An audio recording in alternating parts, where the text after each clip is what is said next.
xubno ka tirsan guddiga dib u heshiisiinta galmudug oo wasaaradda arrimaha gudaha dhawaana magacawday ayaa maanta soo gaaray magaalada Dhuusamareeb ee caasimadda galmudug si ay uga shaqeeyaan sidii dib u heshiisiin waarta ay ugu sameyn lahaayeen beelaha deegaanada galmudug oo dhowrkii sano ee u dambeysay ayaa ku kala tageen siyaasado isdiidana oo ka jiray deegaanada uu ka arrimiyo maamulka galmudug hayeeshee guddigan oo ka koobnaa 7 xubnood ayaa garoonka diyaaradaha ee Ugaasnuur ee magaalada Dhuusamareeb waxa ku soo dhaweeyay mas'uuliyiin ka tirsan maamulka galmudug sida xildhibaano iyo maamulka gobolka waxaana loo soo gudbiyay gudaha magaalada Dhuusamareeb iyadoo la filayo in gudaha magaalada ay ka bilaabaan qabanqaabo ku aadan sidii loo furi lahaa gogasha dib u heshiisiinta.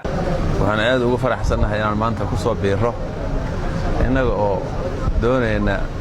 mas'uuliyadda xukuumaddu noo magacawday ee ahayd in aanu ka qayb qaadano dhisidda iyo maamulka iyo dib u heshiisiinta iyo shaqada meeshaan ka socota gobolka socota. waan ku faraxsanahay dhaweyntan la soo dhaweeyay waxaan rajaynaynaa insha Allah inaan kala qayb qaadano shaqada badan iyo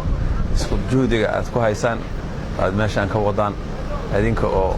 gacan fiican ka helay dawladda federaalka ah annaguna kulli shaqadaasaan ku soo biiri doonaa waan ku faraxsanahay in shaqadaasna loo magacaabay annaguna aan soo diyaar garownay waana wada joogi doonaa haddii alla eedmo waa gudoomiyaha gobolka Galgaduud Axmed Cali Jimcaale iyo sidoo kale gudoomiyaha magaalada Dhuusamareeb Macalin Nuur Cilmi Cabdulle ayaa wafdiga ku soo dhaweeyay garoonka waxaana ay sheegeen waxaan leenahay martideena qaaliga ee sharafta badan soo dhawaada gacmo furan insha Allah goob nabadgelyo ah si annaga oo ka wakiila bulshadii caasimadda iyo tiib Galgaduud intaba waxaan idinku soo dhaweynaynaa gacmo furan waxaan aad u jeclaysanaynaa soo gaarista aad soo gaarteen oo noo timaadeen waxaan insha Allah murtaaxin ku nahay aad ugu faraxsanahay inaad nala joogtiin waxaan si buuxda idinku siinaynaa shaqadiina insha Allah taala ku soo dhawaada caasimadda maamul goboleedka Galmudug Dhuusamareeb ku soo dhawaada gacmo furan ku soo dhawaada shaqadii aad u socoteen oo una dhalateen xilkana u hayseen runtii qof walbana kaalinta ku lahay oo ka qaadan doona hadii alla yiraahdo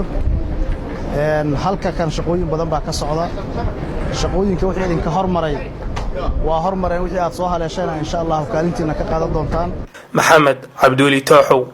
TV-ga caalamiga Universal Dhuusamareeb.